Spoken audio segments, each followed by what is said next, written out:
There's a statistics that states that 85% of your success in sales is directly related to your mindset or your beliefs or feelings about sales. And so today I want to dive a little bit deeper and share some tips and strategies around how to really get your mindset in alignment with your sales goals. I'm Dr. Nadia, founder of the Doyen Agency and host of the Straight Talk About Sales podcast. Tune in.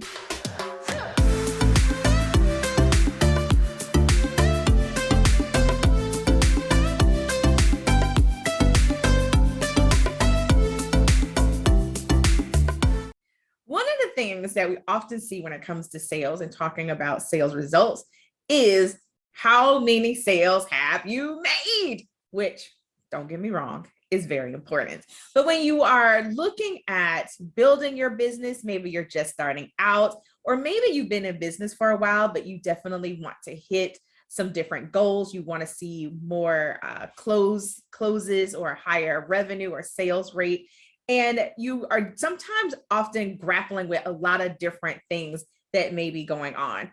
If you're new, a lot of times it's just, I've never done this before. I don't know what I'm doing. And you're starting to just deal with, how do I feel about sales or any of those experiences you've had. If you've been in business for some time, if you've been doing sales, you may have the added in additional thoughts around, I'm in debt.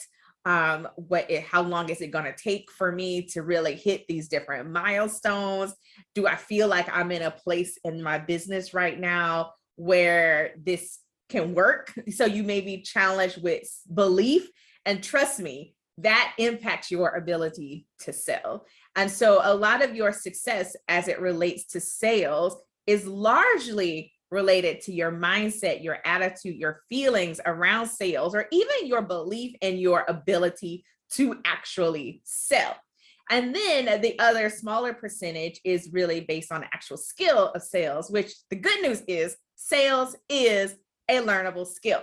So today we're going to talk more about just the mindset around sales and what are some tweaks or things that you can do, because trust me, I've been there and I know what it's like when you have so many things that are going on in your mind, and yet you're like, I still need to be able to function in order to grow my business. So the first thing I want you to do is just release the judgment.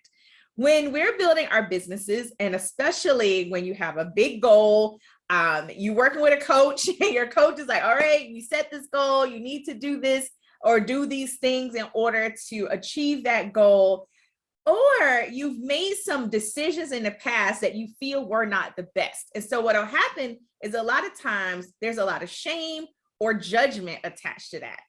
And that is not serving you in any way. So you have to take a moment to just release the judgment, all of it. Trust me, I get it, been there. I remember before I even made the pivot to launch the agency and do the work that we do now, which partly is what set me on this particular journey, is I did not like sales.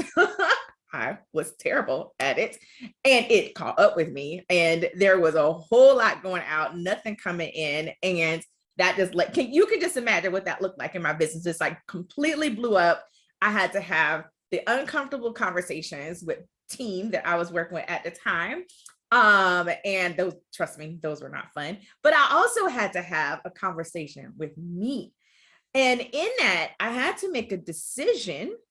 Am I going to stay here in this place, or am I going to make a different decision to move forward?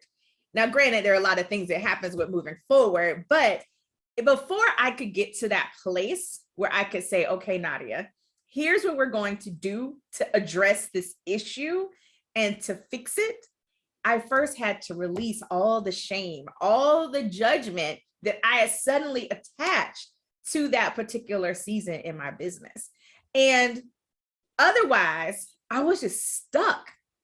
I was just stuck in this place of, how could I do this? Why can't I learn this? How could I let this happen? I never thought I would be in this place. I have so much debt. I don't see a way out right now. There's nothing in my pipeline. All of this was true. By the way, it was a hot mess, right? And so these things are going through your mind in that season. And you may have different things, but the result is the same. There's a lot of shame, there's a lot of judgment. And until you can find a way to release that, to give yourself permission to move forward in spite of any decisions that did not work out the way you wanted them to, you're going to find it very difficult, if not impossible, to move beyond that. And it just feels like you're just stuck in this perpetual cycle. So take the time, get whatever support you need in order to be able to release the shame and the judgment. Because trust me, when it comes to then going into having sales conversations with prospective clients, the last thing you need is the shame and the judgments to pop up and decide they want to join the conversation, right? And whether you actually verbally say it, it impacts your confidence, it impacts how you show up, it impacts whether you stand firm in whatever the investment is to work with you. And that is not helping you achieve your goals at all. Perpetual cycle, remember that, right? So we have to find a place, a way to release any shame, any judgment that we may have around any decisions that we made in the past. Got it? The second thing is then to really get clear on our values and our non-negotiables. One of the things that I get to do in the work that I do now is I get to have a lot of conversations with people, and it is sometimes a lot of fun and sometimes it's not. I'm just gonna be honest, right? But typically it's a lot of fun. I love the work that I get to do. And sometimes what happens when we don't take a moment to define what are our values, like what means and matters, what means the most to us, what really matters. And then I will also add, how do you want your prospects, your clients to feel as they're going on that journey, that client or customer journey, depending on the terminology you use. And then I want you to get clear on your non-negotiables. These are just some of the things that we are not doing in our business, right? Like this is just not how I'm going to conduct business. And you need to get clear on those, because when we don't address it and speak to it, it's still niggling in the back of our head. So let me give you an example. I had a conversation recently with someone, wonderful woman, love her. And one of the challenges that she found herself in right now in terms of her business was just what she perceived would be required of her to grow her business and to have sales conversations. And she perceived that she would be required to do cold calling or to, feel like she would have to convince people or manipulate people into working with her. And for her, that was a non-negotiable. She was just like, I'm Dr. Nadia, I'm not doing that. I'm just not. And I was just like, you don't have to. You do not have to do that. And until you address it, so thank you for sharing that, because now we've gotten it out right now we have spoken to the elephant in the room and you identified this. Great. Now let's look at other ways in which you can build your business that is in alignment with both your values and your non-negotiables. Your business and the way you do business development and sales should align with your values and your non-negotiables. And anytime we attempt to stray away from that because someone convinced us of that, or we hired a coach that said it was great, or we saw something on social media that was like, oh my gosh, we read an article, whatever, it never works out. It does not work out. So they need to go together. Your system and the way in which you do sales in your business need to align with your values and your non-negotiables. And if it doesn't, it's going to be problematic. The third thing is really tied to the second, which is you want to really get clear on what you really want, right? What is your vision for your work-life integration, right? What do you want in your business? What do you really want in your business? Whether it's a revenue goal, a sales goal, an impact goal, what do you want your business to look like as it relates even to work-life integration? Do you want to take time off? Do you want to work 4-day weeks? Do you want to work 3 weeks out of a month, take a week off? Do you want to take summers and holidays? Like, what does that look like for you? in your business? How do you want that to look? And many times what happens is we get caught up in the what we call, and you've probably heard this term as well, shiny object syndrome, right? It is like, oh my gosh, that's, this person is doing this thing. And so I should want that too, or that looks like a really cool idea. Let's do that too. Not realizing that maybe that's not at all what you want. For example, one of the things that we're definitely hearing a lot more about than I think I've heard about in years past is building a 7-figure, 8-figure business. That is fine. Those are very lofty goals. I'm a big dreamer. That totally aligns with something that Nadia would want, right? However, that may not really make the most sense for you, right? When you think about what it is that you want in your business, how you want your business to be structured, because oftentimes what I've seen in the 7, 8-figure businesses I've worked with is that requires you to step into a different level of leadership. There's often team involved that pulls on skills that sometimes you just don't want to do. It sometimes requires you to not be able to do the work, the things that you really want to do. It could just feel like a heavier load to carry, if you will, when you think about payroll and all the responsibilities that sometimes comes with that type of vision. Nothing wrong with that vision. If that's your vision, fabulous. But if it's not, and you decide that you want to go over and pick that up and take it, and then you carry that, you can see how that is just adding a lot of stress unnecessarily, because that's not even what you want. So think about what it is that you want and be okay with what you want. And understand that even if that's what you want, and you're like, oh yeah, Dr. Nadia, girl, yes, I want that. Understand there are levels to this, right? And be committed to doing the work while giving yourself the grace, right?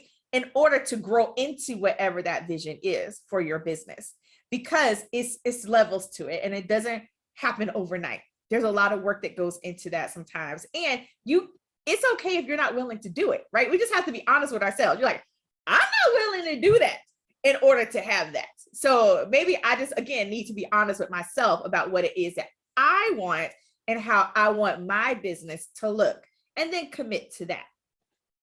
The fourth thing is, what do you believe right now?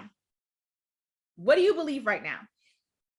In order to be successful with sales, you have to first believe, and I've heard this time and time again, when it comes to sales and you're offering your programs or your services or even your products, the first person you have to sell is you.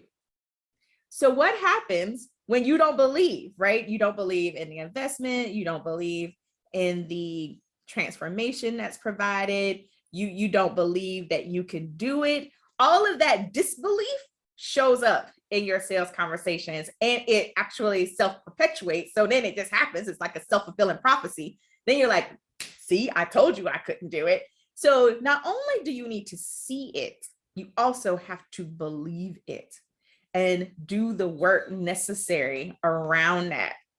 So one of the things that I often invite clients to do is to take a moment to imagine. That's when our imaginations come in handy, to imagine what that conversation would look like if they were talking to a prospect they really felt was a great fit, that they really wanted to work with, and they were inviting that person to join, to work with their company or their organization in order to solve whatever problem that prospect has, right? They're inviting them to invest in themselves through their company. And I wanted them to just think about how that conversation would flow, how they would feel, how they would show up, what questions they would ask, because you need to see it first. You need to see it, and then you need to be able to step into the belief part of it. And until you're able to really bridge that gap, there's often a struggle or a challenge around getting the sales success that you truly desire. And honestly, you truly deserve, right? So what do you believe right now? So let's just talk about right now for a moment. I want you to take a moment and write that down. Again, no judgment. We just need to get it out. It's got to get all this out, right? So we can make room for the good stuff and put that in. So where are you right now when you think about your offers, your ability to hit whatever revenue goal you may have, your ability to sell and be successful in it, your ability to have a team? I don't know, whatever that is when it comes to your vision. I want you to write down and really acknowledge where you are right now on the believable scale for yourself. What do you believe? Because the first person that you have to sell is you. You need to be able to walk into that conversation with that confidence that this is what's going to happen on the other side.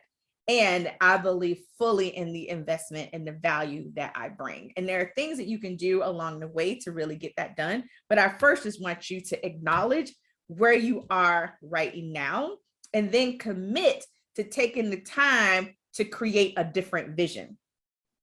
Right? So now we want to work on what is that. Here's where I am. I often say that even to myself. I am where I am, right? I need to acknowledge where I am. It's not where I want to be, but it's where I am. And now let's paint the picture of where I want to be. Because now that I've located myself, it's like having GPS. Your GPS needs to know where you are so they can help you get to wherever it is you want to go. Same for you, right? You need to acknowledge where you are on the believability scale in terms of where your belief is and what you offer, your value, et cetera, the value that your program services provide, not your value as a human. And then what is that vision that you have? So then you can do number 5, which is begin to take the steps necessary to not only move toward that goal, but also to start building the courage that you need along the way. Let me tell you something about fear and courage. Fear goes away with action. The longer we sit and think about it and pontificate and daydream about all the bad things and go down the what if rabbit hole, the bigger the fear monster grows. Trust me, been there, have a couple t-shirts. So what you want to do is, now that we have the vision and we know where we are in terms of where we are here and where we need to be, then you can start actually taking the steps toward that. But what happens along the way is you also start to build the confidence. You start building that courage muscle. You start to really shift how you thought about things.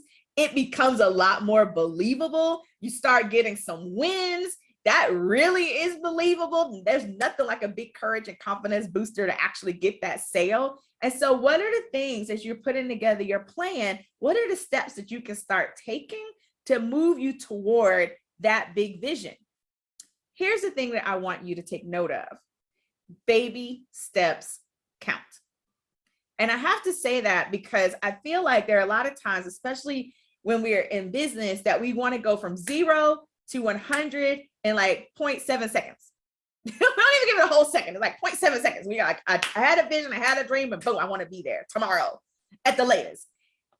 No, it doesn't always work that way. So when you acknowledge and look at even your baby steps, like it could be, today I had the courage to identify prospects or to work on my marketing strategy. And now we have a marketing plan so that we can fill our pipeline. Today I had the courage to actually follow up with someone that, I've had a previous conversation with, but I did not follow up. And so it was on me to follow up to see where they were in terms of moving them into working with our company, right? And so those baby steps count. And I think a lot of times we discount them because we're only looking at the big milestones. So I invite you to focus on the baby steps, right? You have your bigger milestones and put in some baby steps, and we're going to acknowledge those and we're going to celebrate those, because those are the things that are definitely going to help you in terms of building up that courage muscle, building up that confidence, getting the wins necessary to turn things around.